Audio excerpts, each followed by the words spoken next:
Olá, ouvintes! Começando mais um episódio do Tá de Clinicagem, o seu podcast semanal de clínica médica. Meu nome é Pedro Magno. E eu sou o Frederico Amorim. E, Frederico, nós estamos aqui para fazer um TDC Report aqui, né? Exatamente, Pedro. A gente veio falar sobre febre maculosa.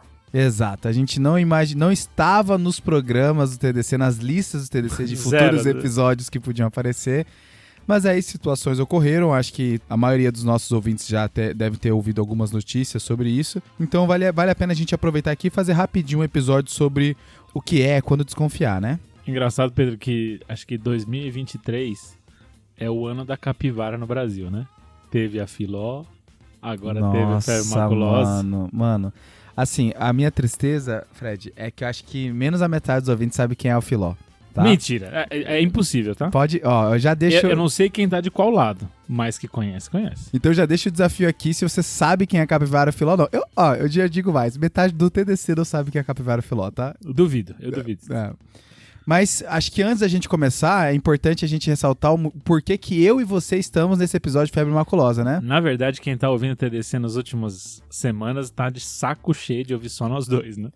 Eu acho que o lance é entender como se fosse um episódio patrocinado pelo curso de antibiótico TDC, né, Fred? Boa, Pedro, a gente vai lançar o curso de antibiótico agora no dia 25, então as pré-inscrições já estão abertas. Na verdade, a gente já tem até bônus para quem já se pré-inscreveu, tem um PDF de pneumonia, vai ter uma aula sobre infecção intraabdominal. Então, quem quis se interessar pelo nosso curso de antibióticos já pode se inscrever aqui. Um curso que a gente tem muito orgulho do jeito que a gente organizou ele e a quantidade de informação que a gente consegue entregar por minuto, né, Fred? Isso, a gente pega a partir das síndromes infecciosas, né, infecção de pele e partes moles, infecção do trato urinário, e aí pega os principais micro-organismos associados a essas síndromes e comenta eles, e depois a gente pega os principais antibióticos que matam esses micro-organismos e comenta deles. No final, a gente monta um esquema empírico para essa doença.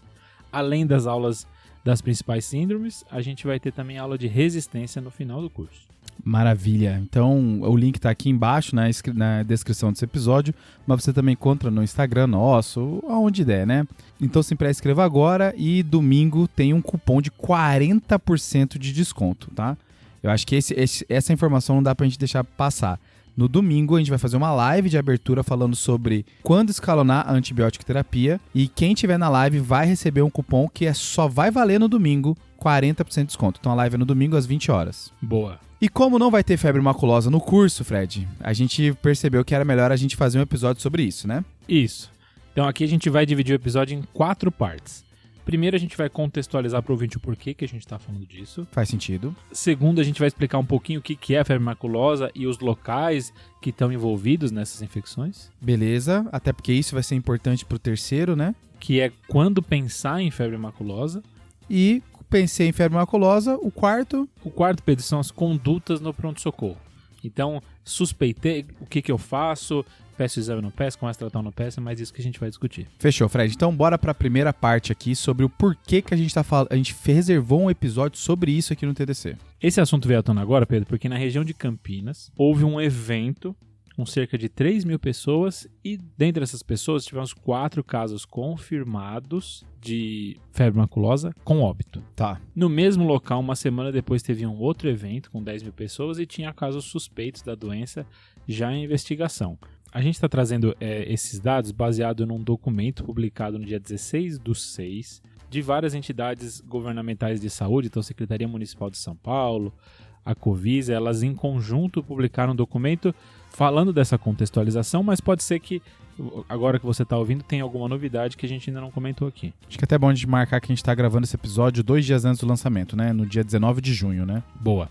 E o que gera preocupação dessa doença é essa letalidade alta, né? Onde a gente vê um quadro que começa meio inespecífico e quando vê o paciente está muito grave, né? Exato. A gente até, além de Campinas, tem outros locais que tem casos suspeitos, Jundiaí, Santa Isabel, a gente vai comentar um pouco mais em epidemiologia aqui, mas então acho que é uma doença que, pela letalidade tão alta, a gente tem que ficar muito atento. Isso traz a segunda parte do episódio, que é falar sobre o que é febre maculosa e falar um pouco da epidemiologia, né? Boa. Eu acho que começando sobre o que é a febre maculosa, é uma doença causada principalmente pelo Rickettsia rickettsii, e que é uma das poucas doenças que a gente tem no Brasil que são relacionadas ao carrapato, né? O carrapato é o vetor dessa doença.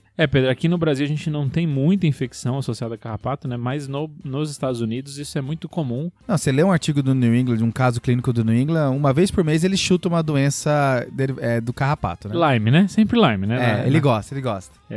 Lyme que é diferente de febre maculosa, né? Acho que é bom a gente deixar isso claro, apesar das duas serem transmitidas pelo carrapato. As duas têm quadros clínicos que têm suas similaridades, mas são diferentes.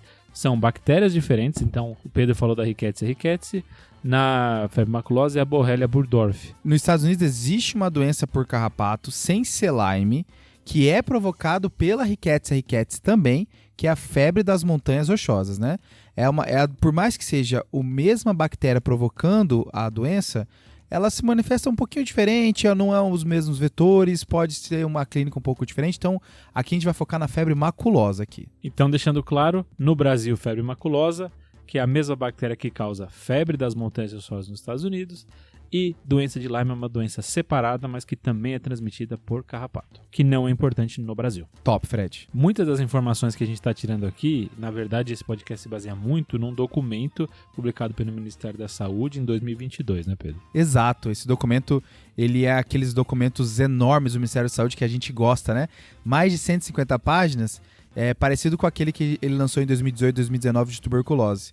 E a gente gosta assim, não porque necessariamente vai ler as 160 páginas, mas pelo menos você tem um local para procurar informação quando você quer, né? Vira referência, né? Isso, eu fiquei meio na dúvida sobre isso. Às vezes procurar em literatura americana não faz sentido, né? Porque é uma doença tão brasileira, então faz mais sentido a gente ter um documento grande, recheado aqui, e que de vez em quando a gente vai lá, consulta, ficou na dúvida, putz, e tal coisa, e tal situação, lá deve ter a resposta. E esse documento, quando saiu, a gente até achou interessante e a gente repercutiu no Guia TDC, né? A gente, não imaginando que em 2023 iria virar manchete essa doença, mas achou que já valeria a pena o assinante do Guia se manter informado sobre essa doença que volta e meia não entra no nosso diagnóstico diferencial. É difícil lembrar dela, né? Exato. Aproveitar para falar aqui, Pedro, que o tópico do guia está disponível mesmo para quem não é assinante, então a gente vai deixar o link aqui embaixo junto com as referências essas que a gente está comentando. Então quem quiser acessar, não precisa ser assinante, pode acessar e tem gratuitamente esse conteúdo. A ideia é de divulgar essa informação, já que estamos no momento que as pessoas estão precisando saber mais, né? Isso. E aí, esse documento, ele traz um perfil epidemiológico da febre maculosa, que dá para a gente trazer aqui também, para entender como que ela se manifesta, principalmente em relação a regiões do Brasil, tá? Beleza. São 3 perfis. Então, o primeiro perfil epidemiológico é uma febre maculosa causada pela Rickettsia rickettsii, que tem como vetor o carrapato estrela aqui, tá? Beleza. E o que ele tem de diferente, já para destacar, é que ele tem uma exposição rural muito importante, e esse carrapato vai ser encontrado principalmente em capivara, por isso a piadoca do Fred no começo do episódio, e cavalos, tá? E outros animais também, mas principalmente esses. Então, o ser humano, esses animais eles vão servir como meio de transporte para o carrapato, e o carrapato infectado chega no ser humano e faz a doença. Vale a ressalva aqui, Pedro, que independente do perfil epidemiológico, né, a febre maculosa não é transmitida entre humanos, é sempre por vetor. Esse primeiro perfil epidemiológico mais rural, ele está muito relacionado a casos graves da doença, e tem como meses principais entre junho e novembro começar a acometer, né? Que é mais ou menos onde a gente está agora, né? E aí essa região rural é principalmente aqui da região sudeste, tá? Então, localizando nas regiões rurais da região sudeste, é onde a gente vai encontrar esse primeiro perfil epidemiológico. Acho que bate bem com a situação que a gente está vendo atualmente. O segundo perfil epidemiológico tem algumas mudanças. Então, primeiro, é também provocado pelo Rickettsia rickettsii, e só que dessa vez o vetor é um outro carrapato, tá? E o que ele tem é que ele acomete principalmente a região metropolitana de São Paulo. E aí o veículo do carrapato é principalmente aqui cachorros e gatos, tá? Tá. Então é principalmente cachorros e gatos que circulam na Mata Atlântica. Então vai na Mata Atlântica e volta para o contato com o ser humano. E esse é o cachorro que pode ter um carrapato que pode carregar a febre maculosa. É importante deixar aqui que tem casos descritos na região metropolitana de São Paulo de febre maculosa, mas desde 2020 não há casos relatados de febre maculosa na região metropolitana. Massa, Fred. Então a gente pode deixar salvos os cachorros caramelos aqui de São Paulo, é isso? Exatamente. Beleza. E o terceiro perfil epidemiológico, esse é o mais diferente de todos, que ele é causado por uma outra Rickettsia. Então não é a Rickettsia rickettsii, vai ser a Rickettsia parkeri. e que vai acometer principalmente a região do sul e do nordeste, tendo um pouquinho do sudeste também, mas aí salta um pouquinho para mais longe, e que faz um quadro mais leve do que o dos outros perfis. Tanto é mais leve, Pedro, que tem uma diferença muito grande no número de mortes por esse tipo de febre maculosa. Então tem um documento do Ministério da Saúde que na verdade ele colocou hoje, há mais ou menos 3 horas online, Tá. Sobre casos de febre maculosa de 2007 a 2023 e óbitos. Então, se você for ver região sudeste, onde tem aquele primeiro perfil que você comentou, em 2022 a gente teve 119 casos. Desses 119 casos, a gente tem 59 mortes. Então, bem alto, né? Muito. Acho que um pouco atribuído também que a gente vai conversar agora sobre clínica e diagnóstico, que é difícil de suspeitar, difícil de fazer o diagnóstico. Então deve ter muito mais caso por aí que não foi diagnosticado e que então talvez um pouco dessa letalidade esteja um pouco superestimada, né? Mas independente disso, é alto, né? É alto. Por outro lado, os casos de febre maculosa na região sul, que é onde predomina esse último perfil epidemiológico, esse terceiro perfil, que é da Rickettsia parkeri, foram 46 casos. Desses 46 casos, 0 óbitos. Beleza, dá pra ver bem a diferença entre os perfis, né? Exato. E aí eu acho que puxando para a terceira parte aqui do episódio, é falar sobre como desconfiar da doença, né? Que é manifestações clínicas. Eu acho que quem tá de plantão em pronto-socorro nessas últimas semanas, é isso que eles querem saber. Eles adiantaram o episódio até essa parte aqui, claro. e querem saber, beleza, Pedro, como é que eu desconfio? E o problema de ter adiantado esse episódio é que a parte de epidemia nessa doença ela é muito importante, porque a clínica é muito vaga, né? Então aquela coisa de perguntar se o paciente viajou recente, se foi em algum mato recente, foi para mato de alguma forma, ela vira importante nesse tipo de infecção, né?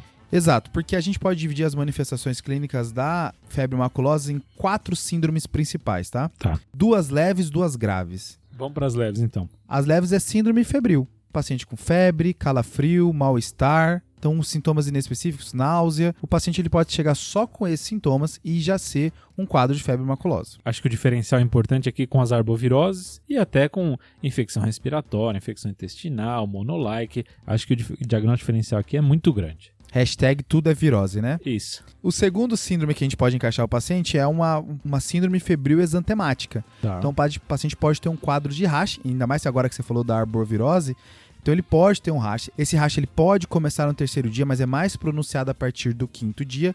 Tem uma característica semiológica de ser centrípeto, então ele começa em punhos e pés e vai caminhando em direção a membros e tronco. Mas óbvio que isso não é 100%, mas é mais uma pista que pode te levar a essa doença, né? Eu acho 2 coisas interessantes desse rash.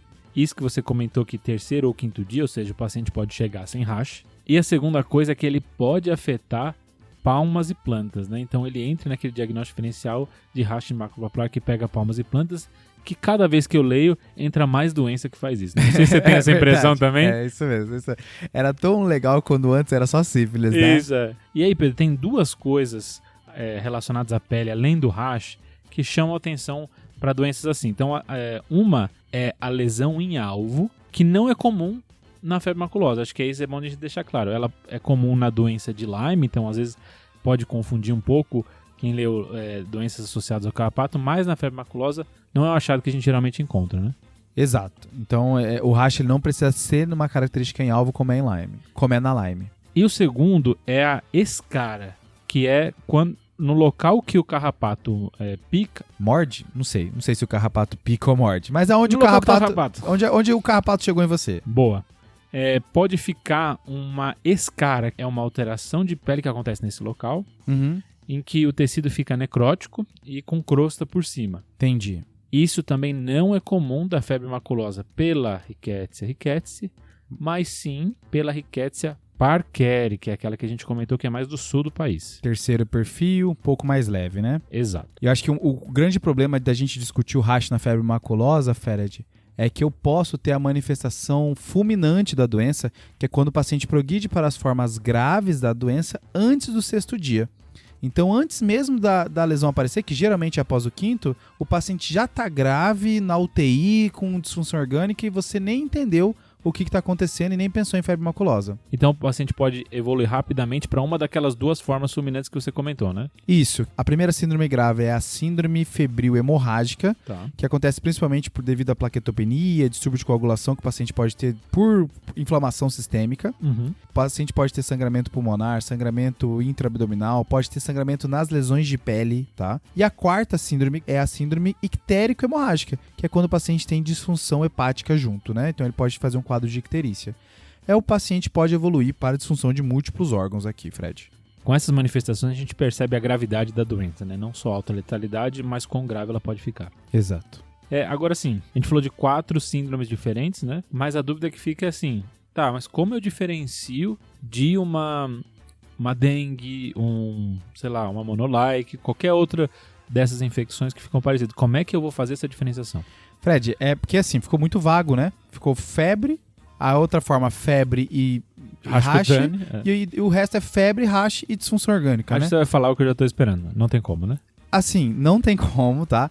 A gente até lançou um post no nosso Instagram na sexta-feira, feito pela Renata Salles e pelo João Felipe, que são os nossos colaboradores, e algumas pessoas perguntaram exatamente isso, né? Como é que eu faço a diferenciação de febre maculosa com arbovirose, né? E a verdade é que não tem. O paciente hoje que chega com um quadro claro de dengue, mas que teve uma epidemiologia forte para pensar em febre maculosa, a gente vai ter que encarar ele como uma possível febre maculosa. Acho que vale aqui então a gente comentar sobre a definição de caso, né? Exato, Fred. Então naquele documento que você comentou da Secretaria Municipal de São Paulo, ele deixa clara a definição de caso suspeito aqui, tá? Bora lá. São 2 definições. Primeira, a pessoa com febre de início súbito, cefaleia e mialgia, associado a mais uma das seguintes condições, que é história de picada ou retirada de carrapato, contato com cães e gatos que tenham acesso à área da mata, que resida ou que tenha frequentado área de transmissão ou risco de febre maculosa nos últimos 14 dias, está definido o caso suspeito. Lembrando, Pedro, que o período de incubação é 2 a 14 dias, né? Acho que deu para entender bem esse caso suspeito aqui, né? Baseado nas coisas que a gente já mencionou, né? Sim. A segunda definição vai ser pessoa com febre de início súbito, cefaleia e mialgia, então igual, tá? Associado a aparecimento de exantema maculopapular entre o 2º e o 5º dia da doença ou manifestações hemorrágicas, desde que excluída outras causas. Entendi. Então esse já não entra mais epidemiologia, é mais o quadro da doença mesmo, né? Já é o suficiente para você pensar, ainda mais no momento atual que a gente está aqui, esses casos aumentando, né? Acho que com essa definição a gente pode comentar aqui também que clinicamente é muito difícil diferenciar as duas, então arboviroses ou outras infecções virais da febre maculosa. E não só é difícil, como a gente não tem estudo validando nenhum jeito de diferenciar. Então, assim, não dá para você achar assim, o rash é de um tal jeito, então eu acho que não é febre maculosa. Em momento de aumento de casos e pessoa que vem no local suspeito, não tem essa. Suspeitar que é, até que se prove o contrário. Porque vai acabar caindo em opinião de especialista, né? Aí uma pessoa fala uma coisa, outra pessoa fala outra, e a real é que a gente não tem evidência sobre essa diferenciação, né? E perdeu o timing do tratamento, né? Exato. E a segunda coisa é, para quem tá num pronto-socorro, pensar assim, mas onde que tá acontecendo? Então, onde que eu tenho que me preocupar? Sou de qual região que eu preciso me preocupar? Tem um mapa que esse documento traz, então é um mapa no Google Maps que mostra mais ou menos as regiões de São Paulo. Então, quem quiser pode acessar, tem um QR Code para acessar esse mapa, mas eu queria falar aqui algumas cidades importantes. Vai lá, Fred, quais são? Aqui de mais importante, a gente tem, principalmente interior de São Paulo, né? Então aqui que a gente está falando interior de São Paulo, grandes cidades do interior de São Paulo, Campinas, São José dos Campos, Rio Claro, Sorocaba, chegando até mais o oeste, então Marília, Presidente Prudente, são áreas que, até Ribeirão Preto mais para o norte, são áreas que estão aqui marcadas pelo Ministério como áreas de risco. Então, vale a pena olhar um pouquinho melhor esse mapa, mas quem for dessas regiões ou for do interior de São Paulo, é bom ter essa noção. Boa. E marcando a importância da epidemiologia nessa doença, né? De quando desconfiar, já que a clínica não é específica. E acho que desconfiado, parei, pensei, acho que pode ser febre maculosa, vem o nosso quarto ponto, que é o que eu faço com esse paciente na minha frente, né, Fred? Pedro, acho que é bom a gente deixar claro aqui que os testes diagnósticos, eles existem, eles são disponíveis, mas eles são demorados. Então, eu vou fazer um diagnóstico presuntivo, começar o tratamento para saber o diagnóstico lá no final, né? Uma das formas mais usadas para fazer o diagnóstico de febre maculosa é você dosar o IgG da pessoa agora e daqui a 14 dias você dosar o IgG de novo. Se o IgG tiver aumentado em 4 vezes a titulação, tá feito o diagnóstico. Então assim, daqui a 14 dias fala assim, viu, aumentou 4 vezes, então o que aconteceu lá atrás era. Então é isso, a forma mais padrão demora no mínimo 14 dias para você fechar o diagnóstico. Isso descontando a demora de fazer o teste, é um teste complicado, vai para laboratório de referência. E essa é a principal forma, né, de diagnóstico. Então, aproveitando que você comentou isso, essa vai ser a principal forma que a gente vai conseguir fazer o diagnóstico. Existe disponível, dependendo do local, PCR também, ou às vezes imunohistoquímica de alguns órgãos, se for necessário, mas o principal aqui vai ser a sorologia. E aqui marcando que é o IgG, né? O IgM ele é mais limitado em sensibilidade e especificidade. Aqui é usar a titulação do IgG para entender. Então, aumentou em 4 vezes depois de 14 dias, é febre maculosa. Lembrando que a coleta idealmente deve ser feita nos primeiros 7 dias, né? Então fechou, mesmo que eu faça essa coleta, independente do valor que vier do IgG, eu não vou saber se daqui a 14 dias ele vai aumentar ou não, eu não vou conseguir fechar com certeza o diagnóstico, Fred. E aí, o que eu faço? Doxiciclina. Aqui eu tenho que tratar, né? Não espero confirmação, não espero nada. Começo a tratar, quanto mais rápido eu trato, melhor, tende a ser melhor para o paciente. Isso, o tratamento de escolha aqui é doxiciclina. A gente tem como o tratamento alternativo o cloranfenicol, que não é disponível em alguns locais, mas outros então vai depender do local que você tá. Cloranfenicol, pra mim, foi um boato que um R igual ao meu falou que tentou fazer. Eu nem sei se ele conseguiu. Eu sei que ele saiu falando que ia tentar prescrever cloranfenicol pro paciente, mas eu nem sei. Então é o máximo que eu cheguei perto desse antibiótico. Acho que vale para quem tá atendendo em pronto-socorro, ver com o seu hospital, com a farmácia do seu hospital, qual que é a disponibilidade ali, ou com o serviço de saúde próximo, né? Mas a base de tratamento vai ser doxiciclina 100mg, feita de 12 em 12 horas. Você vai fazer até a febre acabar. Febre acabando, faz mais 3 dias e acabou o tratamento. Boa. Consegue no SUS, né? E mesmo se não conseguir no SUS, consegue encontrar esse comprimido aí por 20, 30 reais aí em algumas farmácias. É uma medicação bem barata, né? Beleza, então acho que marcar aqui no episódio que desconfiou.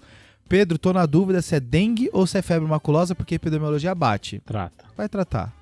Não tem como. Acho que nesse momento atual vai ter que tratar.